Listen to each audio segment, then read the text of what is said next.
See, this chart gives you perfect view what we are going to learn and what is the characteristic. Organisms are divided into mainly two parts, prokaryotes and eukaryotes. Prokaryotes means primitive.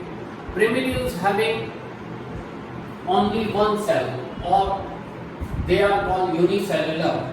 As for example, unicellular animals are Monera, as you see that cow who's divide the Monera into two parts, okay, archaea and bacteria. Means Monera still divided into two parts, archaea and bacteria. Eukaryotes, now mind well, eukaryotes may be unicellular and multicellular. Here in unicellular there is protista. In multicellular, two parts with cell wall and without cell wall. Very simple and easy to understand. With cell wall, now please be alert. Heterotrophs and autotrophs. With cell wall means in your general view is what? If there is a cell wall, then they are known as plants. But see the classification. With cell wall, heterotrophs and autotrophs. You know that heterotrophs do not perform photosynthesis. As for example, fungi. They do not perform photosynthesis, whereas autotroph they perform photosynthesis, means planting. Green algae are also there in this category. Without cell wall, obviously one and only one, they are known as heterotrophs and it is divided into animal. So the first step is classification is done on the basis of complexity of cells, and then this is basis on what? Complexity on cells.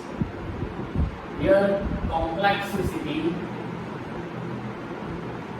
on organism, on animal. And here it bases on nutrition.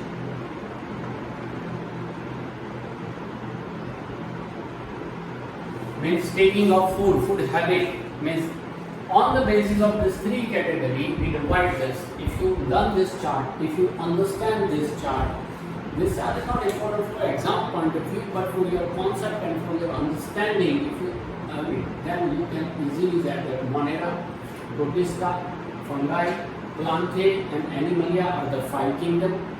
On what basis they classified, okay, and then you can also write their characteristic very easily. So shall we start the characteristic of Monera?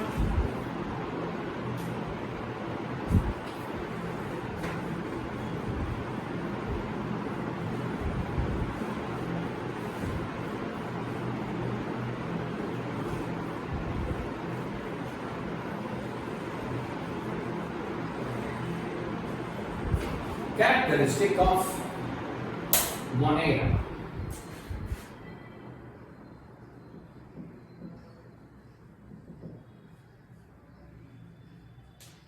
Right? You know that Monera is what?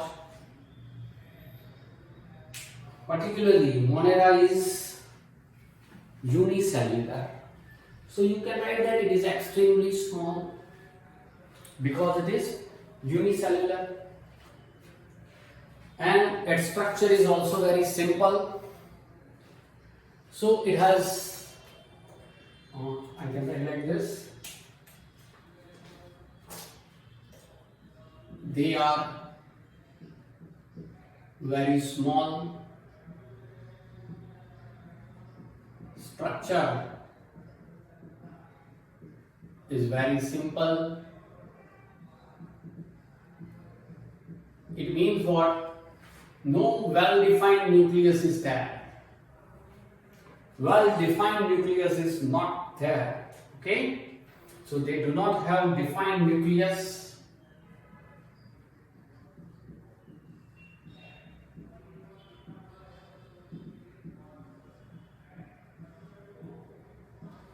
Do not have defined nucleus. Okay? They show the diversity based on many other characteristics, and they have cell wall. While when some have cell wall, well, some do not have. Some have cell wall. while some do not have cell wall. Okay, very simple line I have written. Okay, if cell wall is there, then their body design is different. If cell wall is not there, then also body design is different. So they are known as what? Prokaryote. Some organisms can synthesize their food. The mode of nutrition of organism in this group can be either by synthesizing their own food, means some are autotrophic.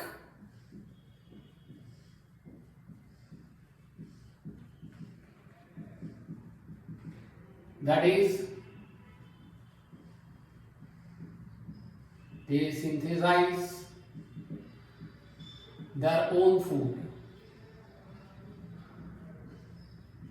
Simple word. Some are autotrophic, whereas some are heterotrophic.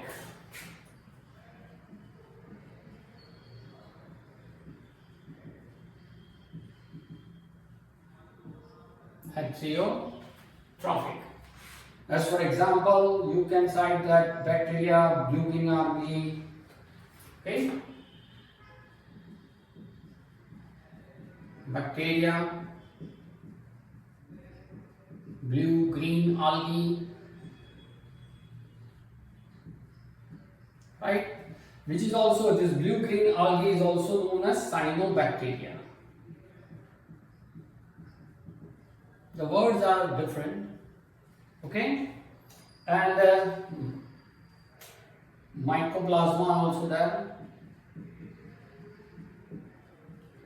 Remember, you have not to draw the diagram, whatever given in your textbook, right?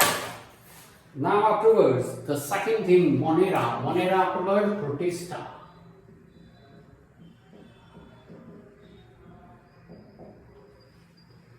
See, pro means primitive again. So this group include many kind of unicellular and eukaryotic. You have seen in the chart. Unicellular eukaryotic organism. Many eukaryotic unicellular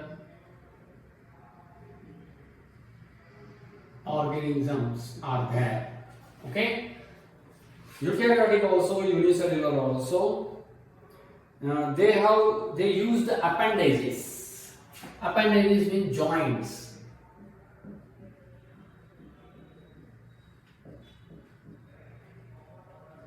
Appendages means what? Joints. Means their body design is like that. You can see the joints such as hair-like cilia or whip-like flagella, such as hair-like cilia and whip-like flagella. Okay, hair structure is there like this, and whip-like structure is also there, that is called flagella. Mode of nutrition, it can be autotrophic or heterotrophic. Both mode of nutrition, autotrophic or heterotrophic. Two type of mode of nutritions are there. Okay, you know autotrophic means what, you know heterotrophic means what. As for example, unicellular algae,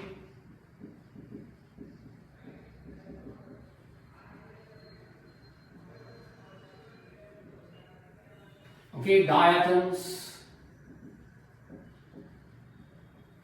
Diatoms see in your textbook, and some protozoans.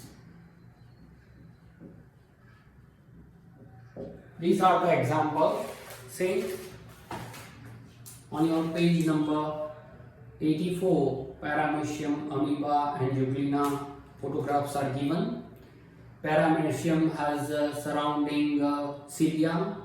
Amoeba has pseudopodia. You know that pseudopodia means false legs with which they can grab the food. And protozoan euglena is there. Euglena has a whip-like structure known as flagella. With the help of flagella, they can locomote. Locomote means move. Means they can move easily. This is about Monera and Protista. Okay. Now fungi. You know fungi, heterotrophic and eukaryotic organism.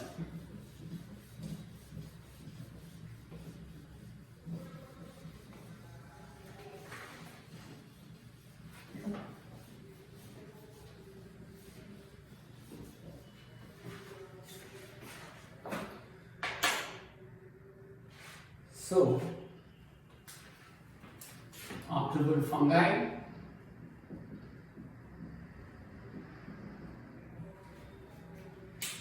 Fungi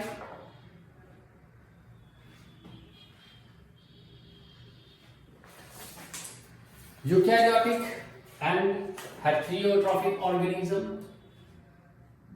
It is eukaryotic and heterotrophic organism. Eukaryotic means multicellular, heterotrophic means for food, for nutrition, they depends on other. They use decaying organic material as food and therefore they are known as saprophyte. They are called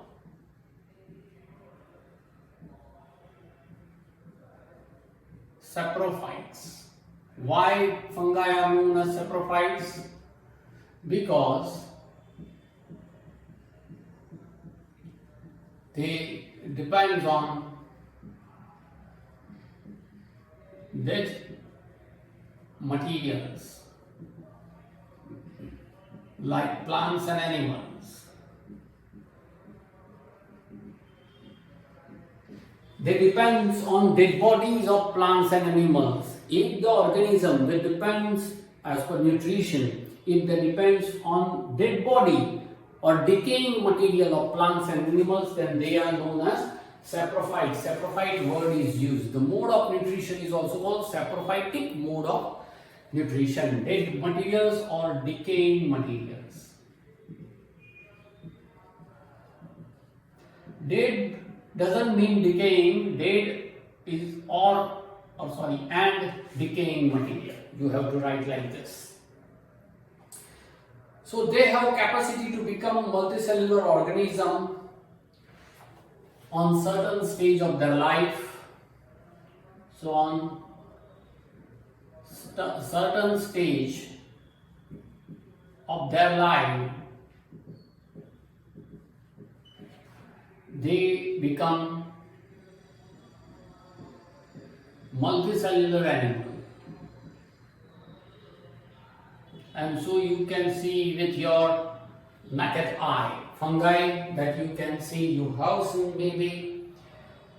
They have cell wall of tough complex sugar called chitin or chitin. They have cell wall made up of chitin, or sometimes it is also known as chitin. Okay, it's a tough material because cell wall provides that strength. As for example, yeast and mushrooms.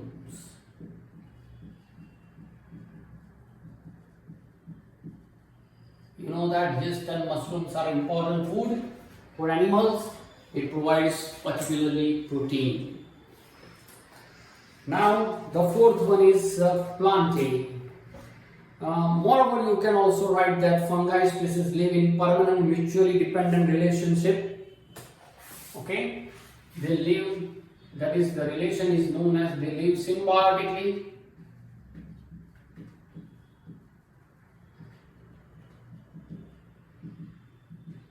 Relationship.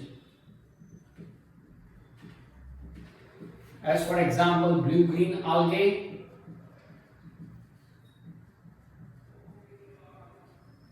known as cyanobacteria.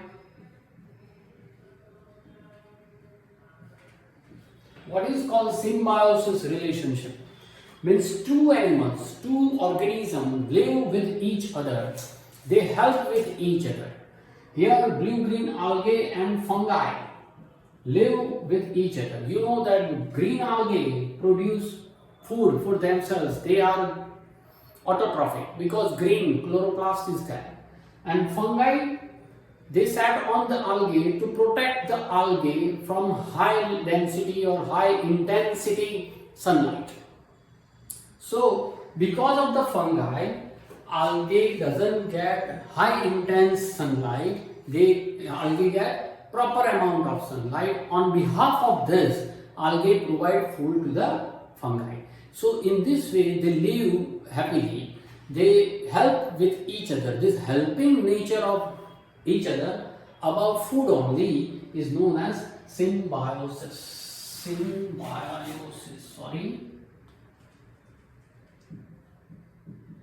It is called symbiosis relationship. Okay, so some cyanobacteria, they live in this way. This type of algae and fungi, this structure is known as together lichen. Don't say lichen. Sometimes some are saying like lichen also, but it is actually lichen. So they are lichen. You have seen green color patches on the maybe you have seen green color patches on the rock also, on the big tree also you can see this type of lichen. Now plantae.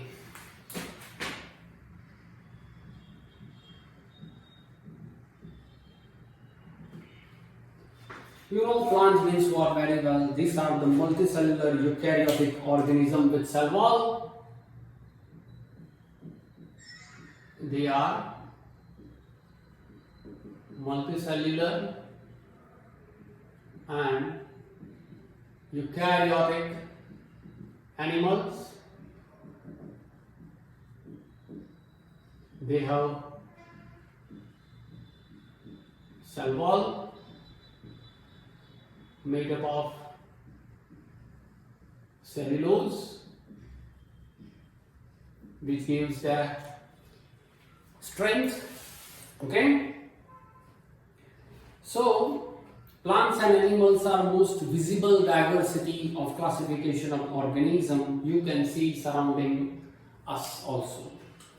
Animalia, you can write here that they are autotrophic.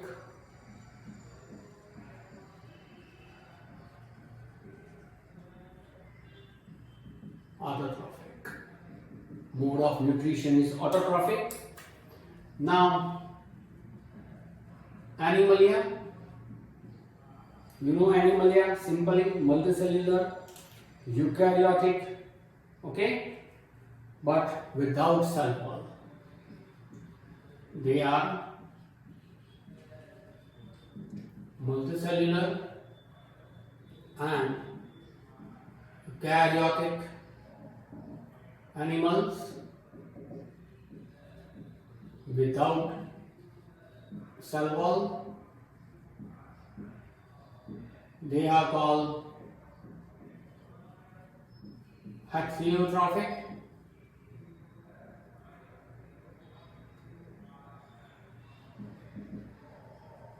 Heterotrophic according to the mode of nutrition, and after this section we will learn it deeply. Okay, so here we are going to start now plantae and then Animalia in detail. Okay, write down all this thing one by one. This is very important.